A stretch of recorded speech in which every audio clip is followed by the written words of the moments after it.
Ahí está. Bueno, vamos a empezar. Entonces, para los que nos van a ver a través de YouTube, para que se suscriban, no se hagan.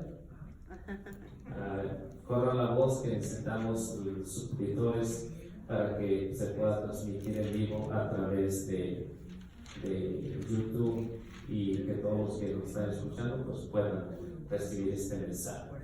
Bueno, estamos hablando acerca de lo que es el bautismo. El bautismo, la última cita fue de Lucas, capítulo 7, 28 al 31.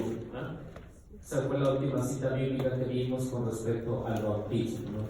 Entonces, lo que nos decía Lucas con respecto a los fariseos, que ellos decían que en cambio los fariseos y los maestros de la ley despreciaron lo que era el bautismo y negaron lo que era el bautismo con respecto al designio de Dios y no se hicieron bautizar. Entonces, lo que podemos ver ahí, que los hermanos separados niegan lo que es el bautismo y niegan que el bautismo de los niños es válido. En cambio, los fariseos y los maestros de la ley hicieron exactamente lo mismo. Entonces, debemos de saber que tanto en lo que Jesús nos habla con respecto al bautismo, es necesario que lo llevemos a la práctica, porque es de suma importancia para nosotros como cristianos, como católicos, que debemos de saber que si nuestro hijo quiere pertenecer al pueblo de Dios, es mediante el bautismo. Eso es como nos hace partícipe para poder llegar al reino de los cielos. Entonces los fariseos, los maestros de la ley, los expertos, los estudiosos, pues negaron este sacramento. Y es ahí como vemos lo que Jesús decía, que parecen como niños, ¿no? Que les cantaron canciones tristes y no lloraron. Le cantaron canciones alegres y tampoco cantaron. Así que no dejaron hacer nada. Entonces, eso es lo que veíamos la semana pasada en la última cita bíblica. Entonces, vamos a ver qué nos dice el representante de la iglesia, que es Pedro. Vamos a ver Pedro, la primera carta de San Pedro, capítulo 3, versículo 21, a ver qué nos va a hablar acerca del bautismo. Porque es necesario lo que nos diga el jefe, lo que nos diga Pedro. Pedro, como el encargado de la iglesia, nos va a dar una respuesta con respecto al bautismo, si es necesario o no es necesario. En primera de Pedro, capítulo 3, versículo 21, nos va a poner un relato relacionado con el bautismo, si es necesario o no es. Entonces, como nosotros, como la Iglesia Católica, en que aprueba lo que es el bautismo, no nada más en una cita bíblica, sino en muchas citas bíblicas que tienen que ver para poder responder, para dar una respuesta en cuestión de doctrina. Porque al tener la doctrina fija, que lo que la iglesia ha interpretado desde sus inicios, desde que Cristo la funda, entonces tiene una respuesta a través de las Sagradas Escrituras. Y si el jefe nos está hablando, Pedro, que es el encargado, entonces hay que hacerle caso a lo que nos está diciendo. Entonces, a ver quién tiene, primera de Pedro, capítulo 3, versículo 21, para dar una respuesta. A ver, ¿quién lo tiene? ¿Sí? A ver, ahí, por ahí te va el micrófono. ¿Usted el otro? No lo dejo misar. ¿Quién fue? Habla, Señor. A esta corresponde ahora el bautismo que os salva, que no consiste en quitar la suciedad del cuerpo, sino en pedir a Dios una buena conciencia por medio de la resurrección de Jesucristo. Palabra del Señor.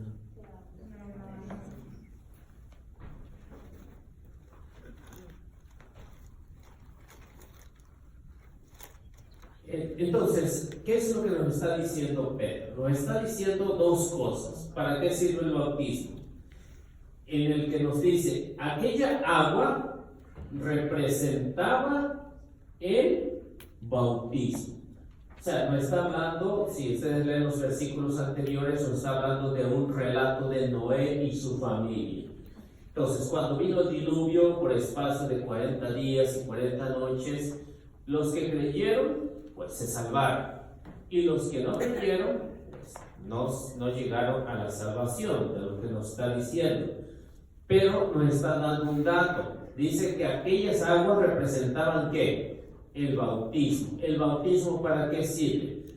Nos sumerge para alcanzar la salvación para todos. No es nada más para uno, es para todos en general. Por eso San Pedro está diciendo que aquellas aguas del diluvio están representando el bautismo. ¿Para qué sirve el bautismo? Lo que dice San Pedro.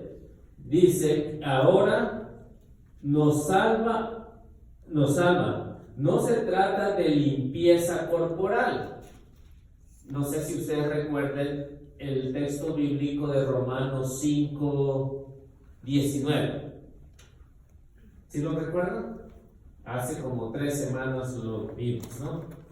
Romanos 5:19, que nos decía, por la desobediencia de un solo hombre, todos pasamos a ser pecadores, pero por la obediencia de uno solo, todos pasamos y fuimos constituidos a ser justos y santos.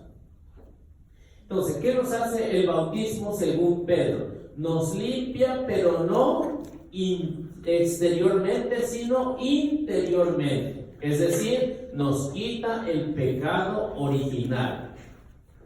Si recuerdan lo que nos decía David, ¿no? En el Salmo 51, versículo 7. Si lo recuerdan, ¿no? Tú ves que malo soy de nacimiento, pecador desde el seno de mi madre. Mi pecado muy bien yo lo conozco. Así que San Pedro me está diciendo que el bautismo nos sirve de una limpieza, pero que no se trata exterior o corporal, sino de pedir a Dios la reconciliación. O sea, que mediante el bautismo nos reconciliamos con Cristo, nos reconciliamos con el Señor. Esa es la reconciliación. Recuerden lo que los que han tenido algún estudio bíblico, lo que nos habla el capítulo 2, capítulo 3, cuando Adán y Eva pecaron. El pecado los llevó a la muerte, ¿no? Y nadie se podía salvar. Hasta la llegada de Cristo viene completamente la salvación. ¿Por qué? Porque Jesús viene e instaura el bautismo, lo hace oficial el sacramento para que nosotros pudiéramos llegar a la salvación. Si recuerdan lo que nos hablaba el Evangelio de San Juan, capítulo 3, versículo 5 al versículo 6, ¿no? Si lo recuerdan, se darán cuenta que lo que dice Jesús, en verdad te digo, el que no renace del agua y del Espíritu no puede entrar en el reino de los cielos. ¿Qué es lo que está diciendo San Pedro? Exactamente lo mismo. Entonces, el bautismo nos hace reconciliar para poder llegar al reino de los cielos. Porque decía Jesús, lo que nace de la carne es carne, pero lo que nace del Espíritu es Espíritu. ¿Cuál era la cita? Juan capítulo 3, versículos 5 al 6. El Evangelio de San Juan, capítulo 3, versículo 5 al versículo 6.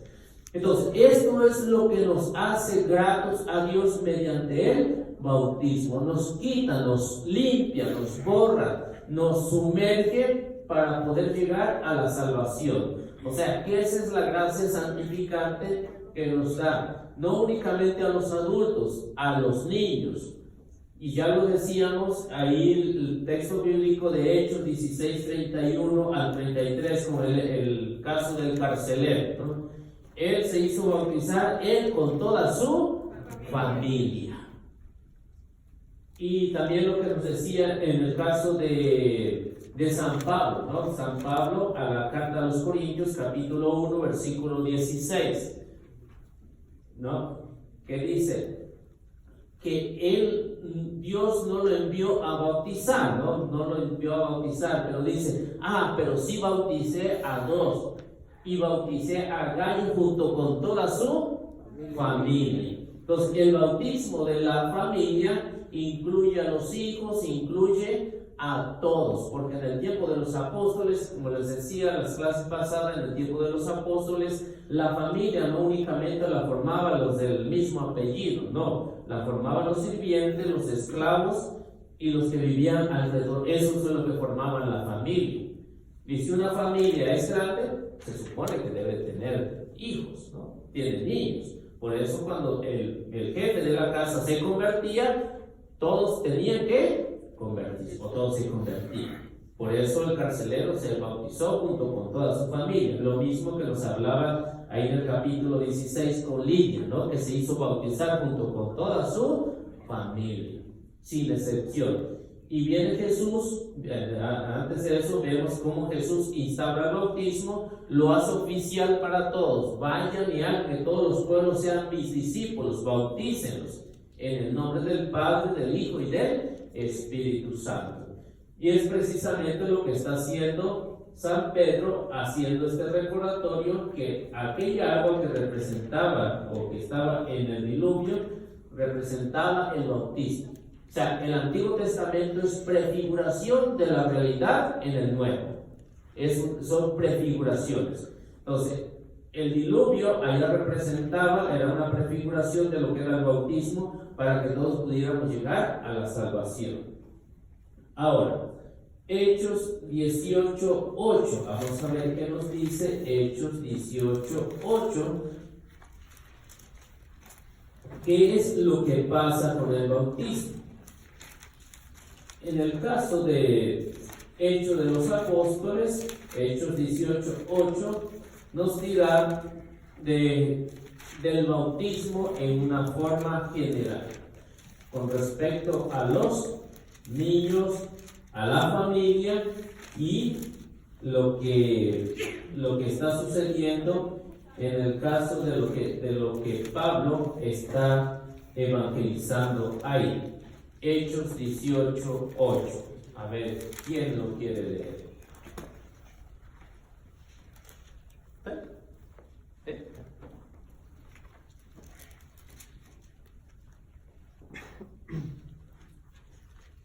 Crispo, uno de los dirigentes de la sinagoga, creyó en el Señor con toda su familia.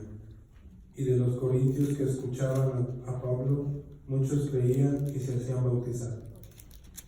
¿El segundo? Entonces, ¿qué es lo que está pasando? ¿Qué es lo que está diciendo Hechos de los Apóstoles? Uno de los que se convirtió se llamaba Crispo. Y luego era dirigente de las sinagogas, de la comunidad judía. Y su familia creyeron en el Señor, también muchos de Corintios, al oír la palabra de Pablo, creyeron y recibieron el bautismo. Así que en Corintio, por eso San Pablo escribió una carta a los Corintios. Recuerden lo que le acaba de decir ahorita, capítulo 1, nos habla a través de lo que es el bautismo, las primeras divisiones, el bautismo y la familia que se bautizó. Entonces, en Corintio era una comunidad grande, no era una comunidad chiquita, era una comunidad grande, y se supone que ahí en Corintio hubo niños también, hubo jóvenes, hubo adultos, hubo de todas las edades. Y dice que los de Corintio, ¿qué fue lo que hicieron? Se bautizaron. Entonces, Crispo, él no necesitaba mucho, diríamos, mucha predicación, mucha evangelización, porque ellos ya creían en Dios. Sí, lo único era que pertenecieran a la única iglesia de Cristo, para que pudieran recibir el bautismo.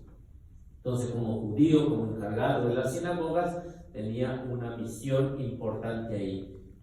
Pero los demás, los corintios, a eso sí necesitaban evangelizarlo, porque no sabían quién era el único Dios. Tenían muchos dioses, pero al mismo tiempo los que creyeron se bautizaron junto con toda su familia. Entonces, estos son los textos bíblicos que ustedes deben de saber y que para el examen también. Tengo una pregunta. Entonces, Corintios no era una comunidad en iglesia, sino era como un pueblo. Era un pueblo, Corintios, era un pueblo. Sí, Corintios. Por eso la carta a los Corintios, a la comunidad de los Corintios. Bueno, entonces, ese era el último texto bíblico con respecto al bautismo. No sé si tienen alguna pregunta, la pueden hacer en este tema que hoy terminamos el tema de lo que es el bautismo. Ustedes saben que se debe de bautizar a los niños, a los adultos y a todos en general. Yo tengo una pregunta.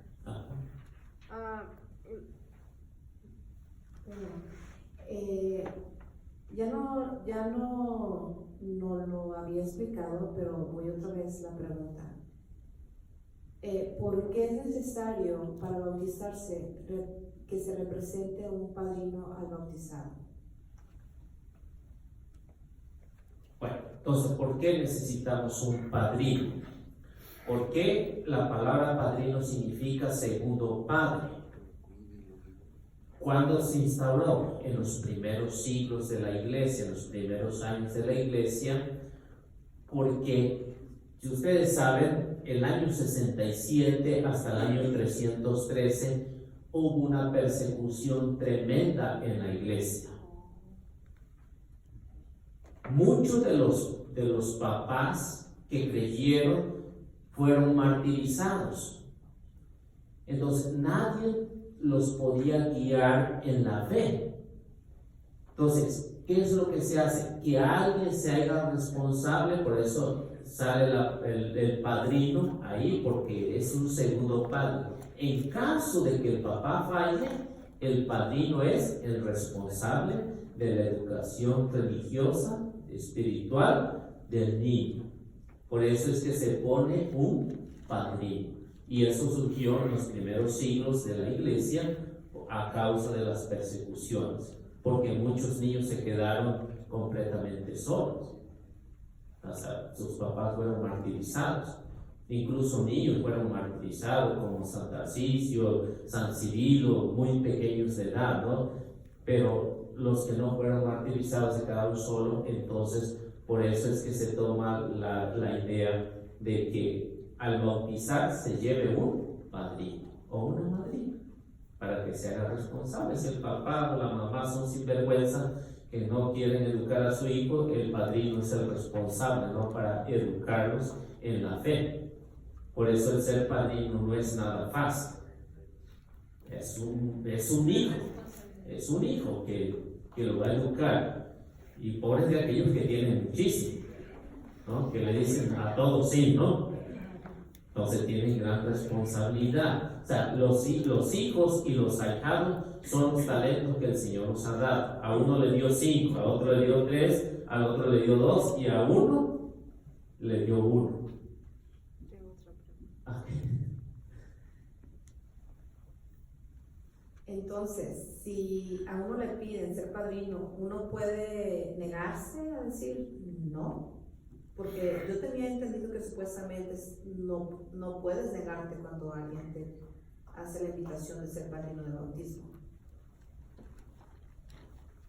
Bueno, si su capacidad, si su responsabilidad como cristiano le indica que debe de ser el padrino, acepte. Y si no, mejor no acepte, porque al fin y al cabo le van a pedir cuenta allá en el reino de los cielos.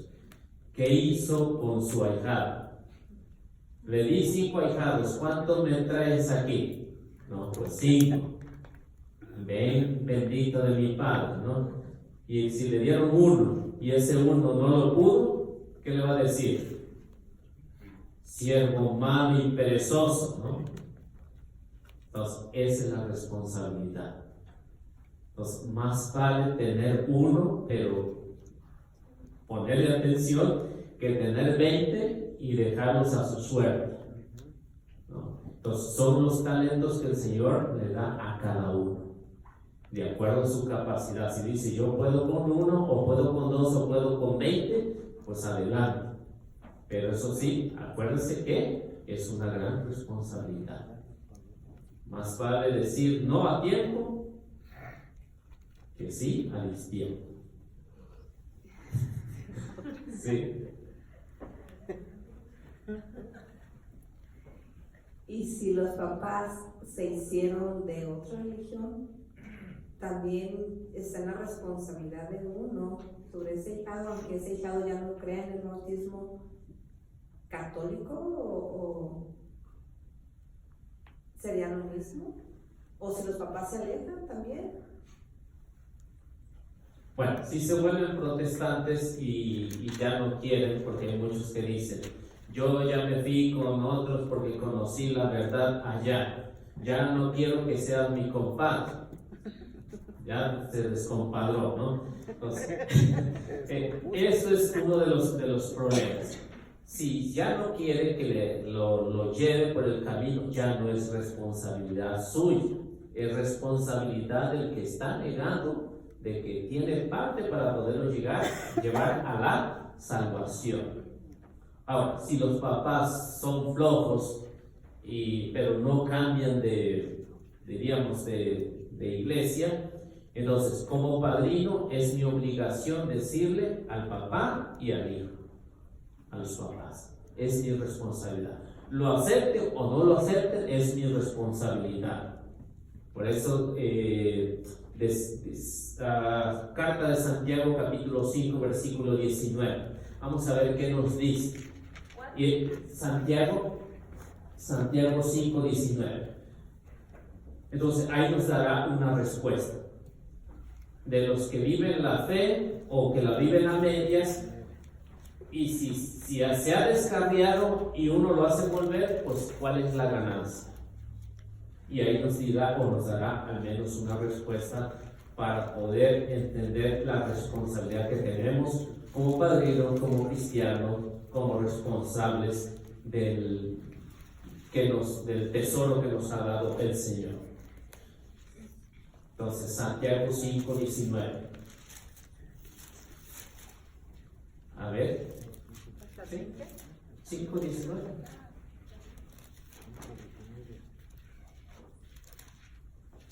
Hermano, si alguno de ustedes se extravía lejos de la verdad y otro lo hace volver, sepan que el que aparta a un pecador de su mal camino salva un alma de la muerte y hace olvidar muchos pecados. Ese es para los que se han desviado de la fe, pero que también dice, pues yo ya no voy a ninguno, yo era católico, pero ya no voy. Entonces dice Santiago, si uno con su predicación, con lo que quiera, con visitarlo, con insistirle, lo hace cambiar, pues ya tiene un puesto asegurado. Pero si no, pues a él sabrá, porque a él le van a pedir cuenta, tarde que temprano le van a pedir cuenta. Sí, que si uno, lo que decía también el profeta Ezequiel, en el capítulo 3, versículo 5 en adelante, si reprendes al malvado su mala conducta y se arrepiente, tú te habrás salvado. En cambio, si no le dices nada, a ti te pediré cuenta de su mal obra. ¿Quién la cita? Ezequiel capítulo 3, lo puede empezar desde el versículo 5, entonces da una explicación bonita el 5 en adelante. Da una explicación bonita, pero diríamos con bastante responsabilidad, ¿no? Entonces ahí está lo con respecto, si uno es padrino y si lo quiere hacer, lo hace, y si no. ¿Son las mismas responsabilidades con los ahijados de primera comunión y confirmación? Con todos los sacramentos, sea bautismo, confirmación, primera comunión, matrimonio, o sea, con todos los sacramentos, porque son nuestros hijos, nuestros ahijados, o sea, nuestros segundos hijos, si es que tenemos, ¿no? Bien, a ver. Y bueno, como si uno, ¿verdad?, es católico, pero los padrinos, son los padrinos, son los que están entre... Azul y buenas noches. Sí. También es responsabilidad de los ahijados animar a los padrinos. Así que diríamos, si ya tiene uso de conciencia, entonces si, por ejemplo, yo tengo un padrino, yo sigo fiel ahí, ¿no? Y mi padrino se despide, bueno, ¿qué está pasando, no? Voy y hablo con él, bueno, ¿qué está pasando? Si tú eres el que me debes de instruir, ¿no? Y le doy un sermón ahí para que se aliviane, ¿no? Entonces, es ahí la responsabilidad. Entonces, por eso decía Santiago, si haces regresar al que ha fallado, pues ya tienes una ganancia, ¿no? Así que la responsabilidad es de todos los sacramentos. Tengo una pregunta, por ejemplo, mi esposa y yo, antes de que nos casáramos, ella tuvo varios ahijados de bautismo, pero incluso algunos que yo ni conozco porque pues, no estábamos juntos. Pero ahora que estamos casados, somos una sola carne. A pesar de que yo no estuve presente en su bautismo de esos niños y quienes los conozca, yo me hago responsable también de su bautismo de ellos. Cargó con el paquete, amigo. Entonces, por ejemplo, ahora nosotros que tenemos un poco la conciencia un poco más despierta, ¿verdad?, en Cristo o en el Evangelio, ahora mi responsabilidad también como esposo es ir donde esa familia o sus conocidos de ella y evangelizarlos. Evangelizarlos. Es la responsabilidad, por eso serán uno solo, o sea, se ayudarán mutuamente. O sea, si usted tuvo antes, responsabilidad. Por eso es el matrimonio, es la unión, ¿no? En que uno y otro se debe de apoyar y son su responsabilidad, ¿no? O sea, como dicen, el que quiere la vaca tiene que querer la leche también, ¿no? Así que tiene que cargar con todo. Esa es responsabilidad. Pero en primer lugar le pedirán cuenta a ella de lo que ha hecho. Entonces, es el que debe de tomar la iniciativa y dar pues la evangelización a sus ahijados. Hacer una llamada, saber cómo estás, animarlo, fuiste a misa, ¿no? Entonces, es lo principal que debe hacer el padrino, ¿no? Y es nuestra responsabilidad. Por eso digo, cuando alguien me dice que si quiero, porque no tengo muchos ahijados, a mí me aterra ser padrino. ¿Por qué? Porque es una responsabilidad tremenda. Es una responsabilidad tremenda. Así que yo la primera vez lo pensé, no dormía porque era una responsabilidad tremenda, ¿no? El ser padrino. Pero es el trabajo, ¿no? Entonces, guiarlos, preguntarles cuando los visitan, vas a misa, ¿qué han hecho? Lees la Biblia que te regalé. Entonces es ahí donde uno va trabajando poco a poco, ¿no? Por ejemplo, cuando uno adquirió un ahijado y no conocía bien la responsabilidad, no conocía nada de Dios. Entonces, si lo conoció antes, pero ahora ya sabe, entonces ya no hay escapatoria. Ya entra en el paquete. Sí. Porque hay algunos que lo hicieron, diríamos, inconscientemente, ¿no? Inconscientemente. Es una responsabilidad, es cierto, pero si alguien les explica la responsabilidad del bautismo o de cualquier sacramento, entonces ya no es inocente, ¿no? Entonces, por eso es que son las clases, ¿no? Para que nadie se meta así que porque sí, sino sepa la responsabilidad que va a llevar. O sea, por eso no es que no le va a dar ninguna plática para antes de que reciba un sacramento, no, tiene que recibir cuando menos una plática para que no sea, es que no me avisaron, allá no va a haber excusa, allá cuando se entregar cuenta no va a haber excusa, es decir, está en tu récord. ¿Recibiste esta plática? Sí, bueno, entonces, ¿qué pasó? Es ahí donde va. Pero si lo hace inconscientemente, pues, ese es un problema también. Pero ya está bien, pues ya ni modo. Hay que entrarle al rodeo, ¿no? Bueno, ¿qué más?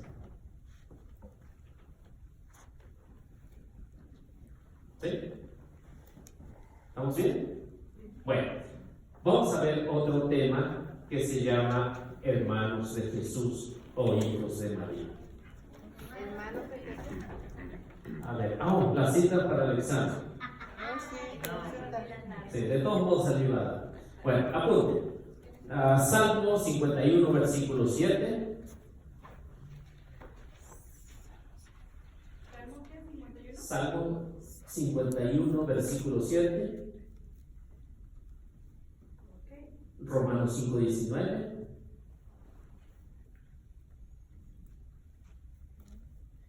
Mateo 28, 19. Sí, Romanos 5, 19. Mateo 28, 19. Juan 3, 5 al 6.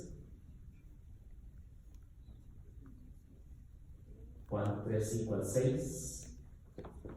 Efesios 4, 5. ¿4 5? Sí, Efesios 4, 5. ¿Cuántos van a ser? 5. 5. Hechos 16, 31 al 33. 16. Sí, 31 al 33. 3. Hechos 16, 31 al 33. Y Hechos 2, 38 al 39. ¿Quieren más o con eso está bien? Hechos 2. 2, 38 al 39. ¿Está bien con eso? Sí. Pero ya Bueno. nos sobraron 3. Nos sobran 3. ¿Les sobran 3? ¿De más? ¿Otra más? 7. No, ya no. Otra más, pues. Primero de Pedro 3:21. Primero de Pedro 3:21. Siguen renegando para que les den más. Entonces, con esas son 8. 8. Entonces, está bien con eso. ¿Para cuándo es? 2 semanas para que se la puedan aprender bien. 2 semanas. 12. Sí. Este miércoles que viene. Ahora, este miércoles que viene no vamos a tener clase, tenemos la evangelización. A ver, vamos a invitar a toda la comunidad, a todos los que vienen a la misa. No vamos a tener clase de apologética, sino vamos a tener otros temas, ¿no? Otros temas vamos a tener. Y la misa va a empezar a las 7, después va a estar coro trigo de Jesús, luego nosotros, y luego vamos a hacer el rosario de la misericordia, que bueno, mi hijo que tiene 4 años lo va a hacer de la misericordia, que para que vengan y lo mismo. ¿Es el mismo miércoles? Sí, el próximo miércoles. ¿Va a empezar a las 7? Sí, a las 7. El lunes, desde el lunes vamos a empezar. Lunes, martes y miércoles. Es la misión, ¿no? Sí, la misión de la cuaresma. Y todos es a la misma hora. Sí, a la misma hora todos. Sí, que no se les olvide, el próximo miércoles a las 7. Si quieren recibirla en inglés, también lo vamos a tener en inglés. Si no hablan muy bien el español, entonces en inglés va a ser a las 6. ¿Ok? Bueno.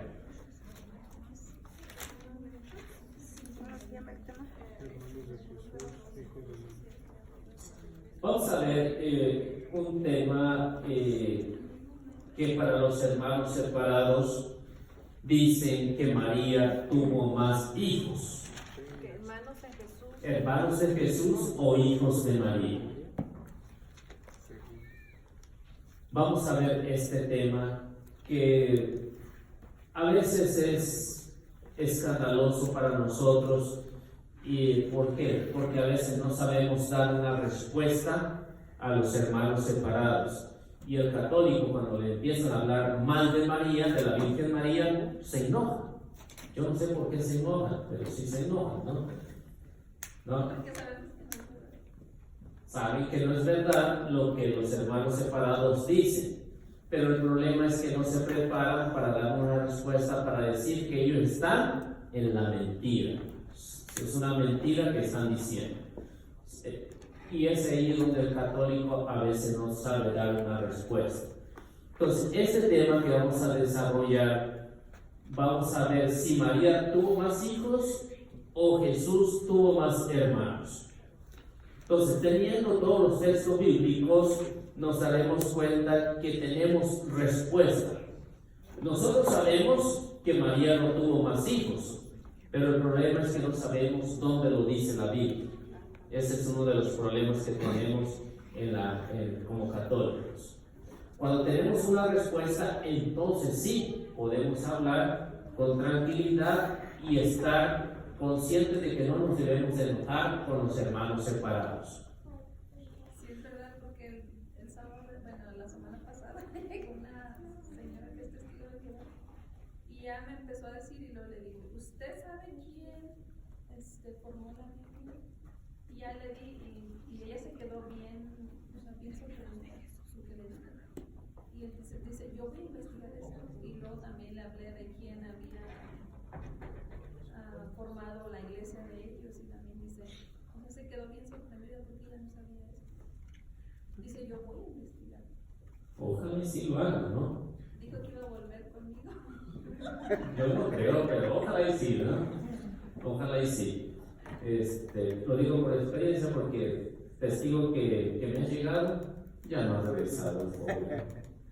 Y no le saco la Biblia, no le saco ni un texto bíblico, pero a través de preguntas, pues, ¿cuánto es uno que ha aguantado? Yo creo que el último fue con el hermano ahí que aguantó 1 hora y 20 minutos. Es el único que ha aguantado. Los demás, 10 minutos, 5 minutos, y ya tienen que ir a hacer otras cosas, porque ya lo están esperando. Pero como ese tenía un poquito de tiempo, entonces lo tuvimos que aprovechar. Y el domingo pasado iba a ir, ¿y qué creen? Ya no fue. No fue. No fue. Entonces, es así como un testigo de Jehová no va a volver a regresar a su casa. Entonces, tienen una respuesta. Si tenemos la respuesta, tenemos las citas bíblicas, sabemos dónde la encontramos, podemos dar una respuesta sin enojarnos. Y yo lo he visto con católicos, porque a veces me he disfrazado de protestante yo con católicos y los ataco de esa manera. Y se me enojan muchísimo. Entonces, no tiene por qué enojarte. Tienes que conocer, tienes que saber, ¿no? El último lo hice en una parroquia de San José con los jóvenes, ¿no? No me conocía y empecé a decir que eran idólatras, casi me querían golpear los muchachos, ¿no? Pero ya después le tuve que decir quién era, ¿no? Entonces, para motivarlos a que deben de estudiar las Sagradas Escrituras. Cualquier grupo que no estudia las Sagradas Escrituras está en el error, cualquier grupo. O sea el grupo que sea, si no estudia la Biblia, está en un error también. ¿Por qué? Porque la base de nuestra fe es la Biblia, las Sagradas Escrituras. Esa es nuestra base. Y que todos debemos saber y todos debemos de conocer. No importa que sea el grupo que sea, tienen que conocer las Sagradas Escrituras. Lo que a veces piensan es que como los apóstoles de la palabra se dedican a la pura Biblia, les gusta pelear con los protestantes, por eso saben algo. Y no es así. A nosotros no nos gusta pelear con los protestantes. ¿No? O sea, no es para pelear, es para dialogar con ellos. Si alguien quiere pelear, pues ya ese es su problema, ¿no? Pero nosotros debemos de dialogar con ellos, una plática. ¿No? Si quieren, vean los diálogos que he hecho con los pastores ahí de diferentes denominaciones y no me verán que los estoy insultando. Al contrario, he recibido insulto de ellos, ¿no? Pero eso no me asusta, ¿no? Así que sabe que uno está en la verdad y que tiene que responder. Por ejemplo, la cita bíblica que habla de que no debemos de cruzar palabra con ellos. Sí, pero cuando se trata de que lo están confundiendo, segunda carta de San Juan, segunda carta de San Juan, versículo 9 al versículo 11, ¿no? Dice, ni siquiera hables con ellos, si habla para confusión, si te están confundiendo, no sabes, como en el tiempo de San Juan, muchos tampoco sabían. Eso es lo que San Juan está diciendo, que ni siquiera los hablen, ni siquiera le abran la puerta, ¿no? Pero entonces, si no me están confundiendo, entonces sí puedo. Puedes dialogar, puedes platicar y sacarlos del error. Y él mismo dijo, San Juan dijo que se tiene que sacar del error. Tiene que sacar del error. Por ejemplo, yo he conocido a grupos católicos que predican de casa en casa igual como los hermanos separados. Nosotros también hacemos aristas. En ese grupo específico, no voy a decir nombre, dicen que ellos van de casa en casa y que si alguien les dice algo malo, por muy mínimo que sea, o ellos se quitan los zapatos, los sacuden y se van. ¿Se debe hacer eso o ya no? No es lo correcto, no es correcto. Entonces, lo que decía Jesús, que al pueblo donde lleguen, no al pueblo donde lleguen, no los reciban, sacúdanse los zapatos y no se lleven nada, ¿no? Pero no se trata de llegar a eso. O sea, si no los escuchan, bueno, la lucha la hiciste. Vete y... que lo hacen. Entonces, si se toma literalmente, pues ahí es un error, ¿no? Es un error. Entonces, diríamos, es un desprecio para los demás. O sea, el hecho de que no nos quieran escuchar o no quieran escuchar no significa que se van a echar al infierno, ¿no? Entonces se trata de ver en qué manera lo dijo Jesús y cuál es la enseñanza. No se trata de decir, pues, no me recibieron aquí, que les mate un trueno, ¿no? Tampoco. No, así como decía Santiago y Juan, ¿no? Mejor baja el fuego del cielo y mata a todos, ¿no? No, se trata de eso. Bueno, pues vamos a ver lo que nos dice acerca de la Virgen María. Vamos a tocar primero lo que son, si son hijos de María o son hermanos de Jesús, porque son dos temas. Si hablamos acerca de la virginidad de María, entonces ese es un tema totalmente diferente, porque los hermanos separados dicen, es que María no fue virgen. Bueno, entonces tocamos después ese tema, pero ahorita nos vamos a enfocar si María tuvo más hijos o Jesús tuvo más hermanos.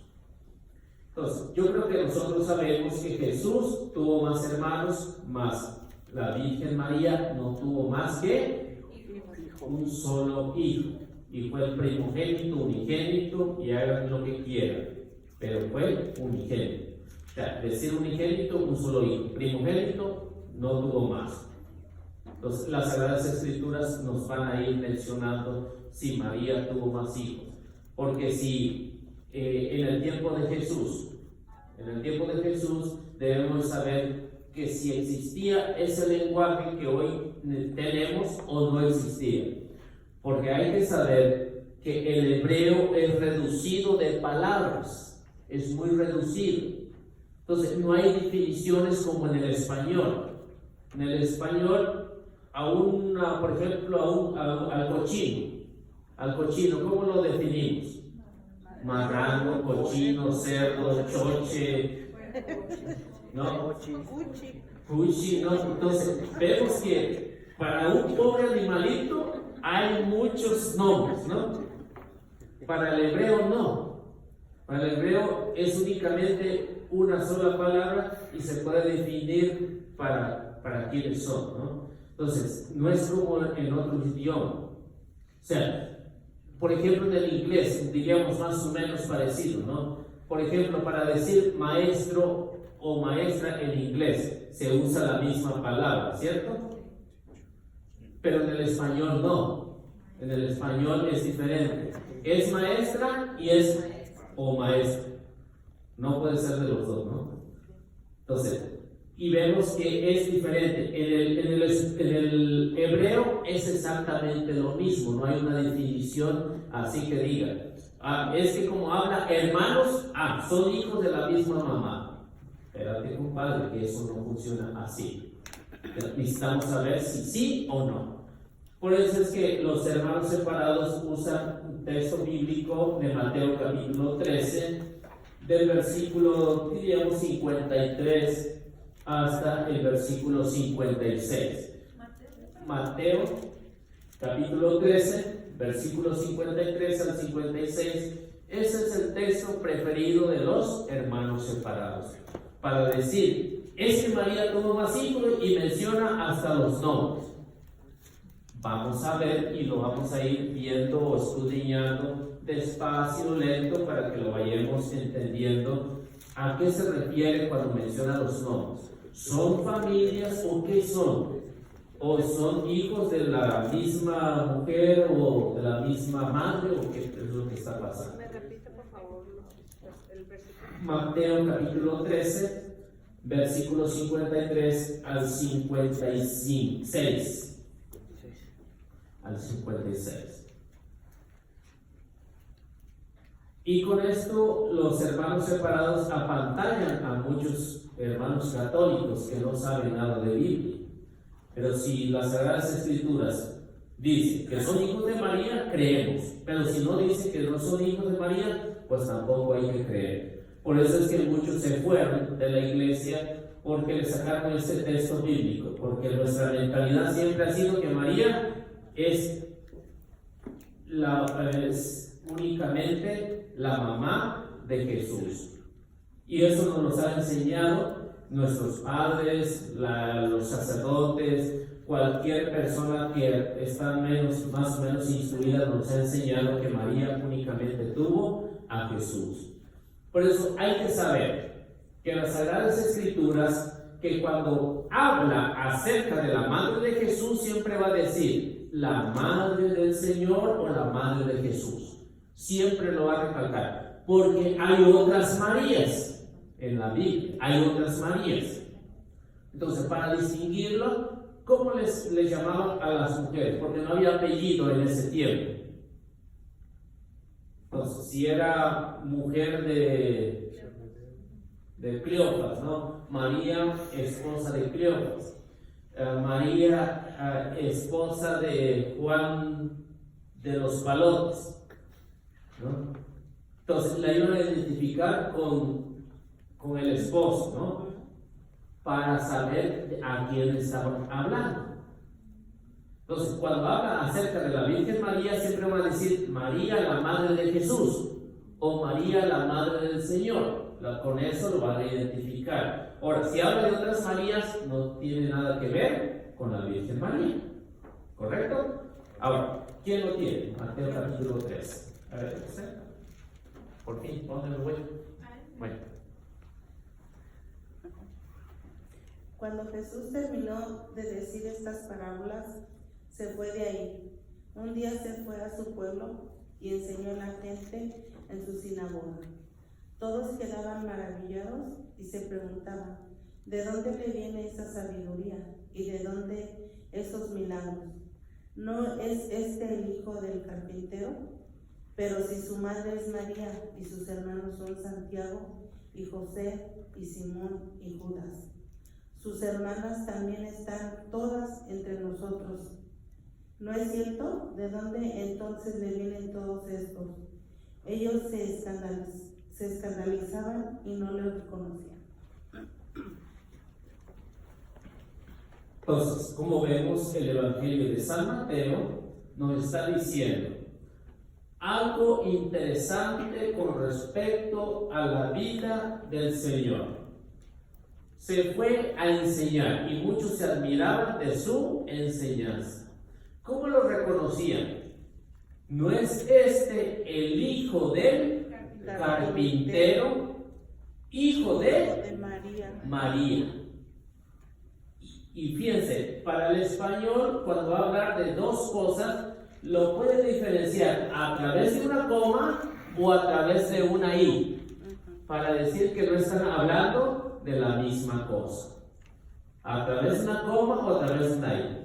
Y por eso es que en el Evangelio de San Mateo dice, y no es, ¿cómo dice? ¿Cómo está? El 55. Este maravillado preguntaba, ¿dónde se ha llegado? ¿No es este el hijo del carpintero?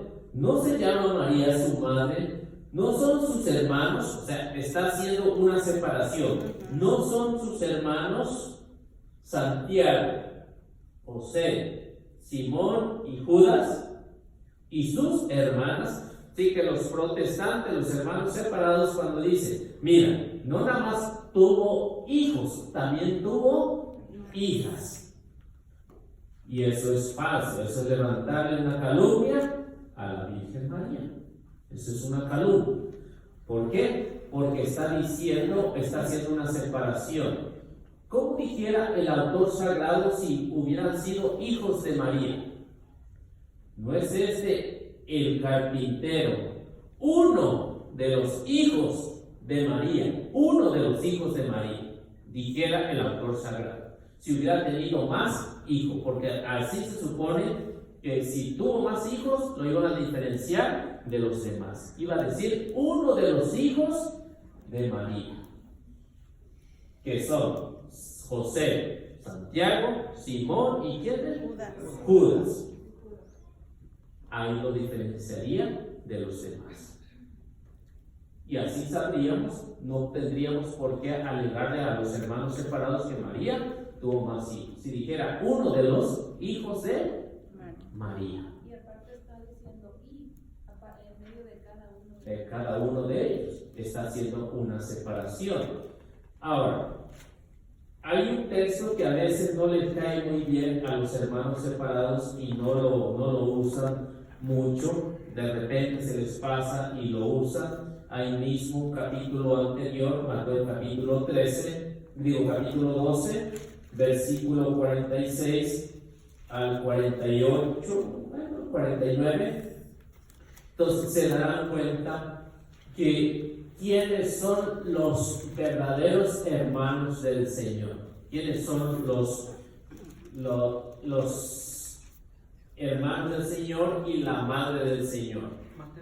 Mateo 12, 46 al 48, 49, algo así. Ahí se darán cuenta que hace, pues, ¿qué es lo que hace el Señor ahí? Y se darán cuenta a quienes le llama hermanos y a quien le llama madre. A ver, ahora sí, ¿lo quieren leer?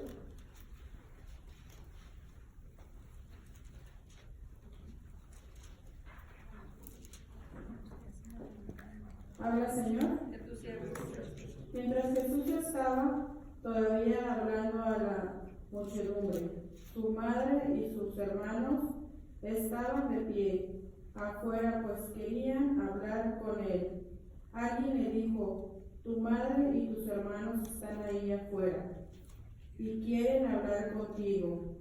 Pero Jesús dijo al que le daba el recado: ¿quién es mi madre?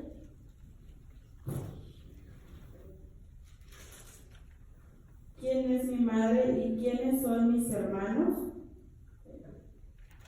E indicando con la mano a sus discípulos, dijo: estos son mi madre y mis hermanos. Tomen a cualquiera que cumpla tomen a cualquiera todo aquel que cumpla la voluntad de mi Padre de los cielos, y ese es para mí un hermano, una hermana o una madre. Más claro no puede estar, ¿no? Como vemos ahí en el Evangelio de San Mateo, dice que cuando estaba hablando, alguien ya llegó y le dijo: mira, tus hermanos, tu madre y tus hermanas están ahí y preguntan por ti. Capítulo 13 nos menciona los nombres. Capítulo 12 nos va a decir quiénes son mis hermanos, mis hermanas y mi madre. ¿Quiénes son? El que hace la voluntad de mi Padre que está en los cielos. Entonces, por fin, ¿quién es la madre del Señor? Los que cumplen la voluntad. Así que si nos damos cuenta, Jesús está usando un término para que entienda y crean el que quiere. No es obligatorio. Por eso dice: el que hace la voluntad, ese es mi hermano. Entonces, ¿en qué quedamos? ¿Que no tenía más hijos la Virgen María o qué fue lo que está pasando ahí. Entonces, podemos ver que ese término se usa. ¿Quiénes son? El que hace la voluntad. Nosotros hacemos la voluntad del Padre. Somos los hermanos. ¿Somos hijos de María? Sí, pero adoptivos. ¿Quién es la madre del Señor? El que hace la voluntad del Padre. Somos, o dice, esos son mi madre y mis hermanos. Ahora, aclarando eso, vamos un poquito al Antiguo Testamento para poder hablar de lo que nos decía y poder explicar lo que es en el término hebreo la palabra hermanos, que no había una definición así como en el español. Cuando decimos ella es mi hermana, ella es mi tía, mi tío, mi sobrino, mi pariente, qué sé yo, en el hebreo no es así. Vamos a ver Génesis capítulo 26, capítulo 11, versículo 26 al 27. Vamos a ver un hecho ahí y vamos a irlo desmenuzando despacio para poder entender cómo era la mentalidad de los judíos en el hebreo, que no había una forma de poder definir en qué tipo de familia era. ¿Génesis qué, perdón? 11, 26 al 27. Y presten atención a lo que nos va a decir Génesis 11, 26. Bueno, para los que tienen el libro, está en la página, empieza desde la página 70. Entonces, para los que tienen el libro, pues ahí se darán cuenta a los textos bíblicos que estamos tocando. Página 70 de Diálogo con los Protestantes. Ahora, vamos a ver qué nos dice Génesis 11, 26 al 27. Y vamos a empezar a definir lo que es el término hermano. Perdón, ¿cuál es la 68? 70. Página 70 va a hablar acerca de hermanos de Jesús, 71 o algo así, ¿no? Bien. Vamos a leer cuando menos este texto bíblico y dice el 26. Cuando Terah tenía 70 años, fue padre de Abraham, Nahor y Harán. Así que Harán tuvo ¿cuántos hijos? 3 hijos, que fue Abraham, Nahor y Harán. Versículo 27. Esta es la descendencia de Terah. Terah fue padre de Abraham, de Nahor y de Harán. 28. Harán fue padre de Lot. O sea, Harán se casó y tuvo un hijo y le puso por nombre Lot. Harán murió antes que su padre, Terah en su país natal, Ur de Caldea. Abraham y Nahor se casaron. La esposa de Abraham se llamaba Sarai, la de Nahor se llamaba Milca, hija de Harán, que fue padre de Milca. Así que los 3 se casaron, pero uno tuvo un hijo que se llamó Lot. En nuestro lenguaje, ¿qué sería Lot de Abraham? Sobrino, ¿verdad? Si es su sobrino, en nuestro lenguaje, en el lenguaje hebreo, ¿cómo sería? Sería hermanos. ¿Por qué? Porque no había una definición. Vamos a ver qué nos dice Génesis capítulo 13, versículo 7 al versículo 8. Génesis capítulo 13, versículo 7 al versículo 8.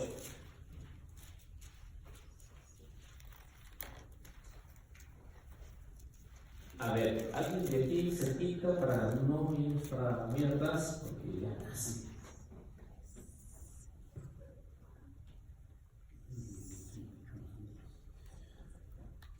solía haber riñas entre los pastores de Abraham y los de Lot. Además, los cananeos y los pericitas habitaban por entonces en el país. Dijo pues Abraham a Lot: no haya disputas entre nosotros, ni entre mis pastores y tus pastores, pues somos hermanos. ¿Eran hermanos? No eran hermanos.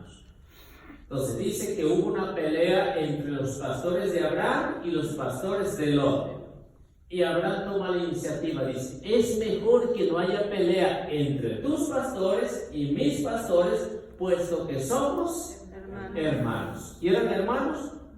No eran hermanos. Entonces vemos que las Sagradas Escrituras nos va a aclarar: cuando son de la misma familia, a todos les decían hermano, no importaba quién fuera, si era el tío, era el sobrino, era el primo, era quien fuera, le decían hermanos a todos, porque no había una definición. Incluso hasta la suegra le decían hermano, ¿no? O sea que había una definición únicamente de hermanos, no importaba, sea de la misma raza, de los correligionarios, de los vecinos, a todos se les decían hermanos. ¿Por qué? Porque no había una definición. Entonces, eso es lo que me gustaría que ustedes entendieran, que el hebreo es muy reducido para poder decir que eran familias. O sea, no existía una definición más. Por eso es que la cita bíblica que acabamos de leer, entonces nos va a decir, o nos va a hablar, o lo vamos a hablar la semana que viene, de aquí al 15, vamos a hablar acerca de esa definición. Y les vamos a buscar las mamás y los papás a cada uno de los que nos mencionan ahí. Y vamos a ver si son hijos o quién fue que los parió a ellos, ¿no? Si fue la misma Virgen María o fue otras mujeres diferentes. ¿Correcto? Bueno, entonces ahí nos quedamos en Génesis capítulo 13, versículo 7 al versículo 13. Sí. Bueno, vamos haciendo la oración. ¿Del 7 al qué? Al 13, la que acabamos de leer ahorita. ¿7 al 13? Sí.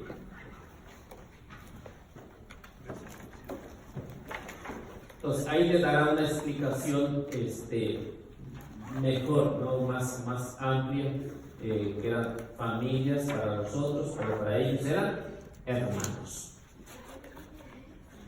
Capítulo 13, versículo 7. Bueno, ¿quién quiere hacer la oración?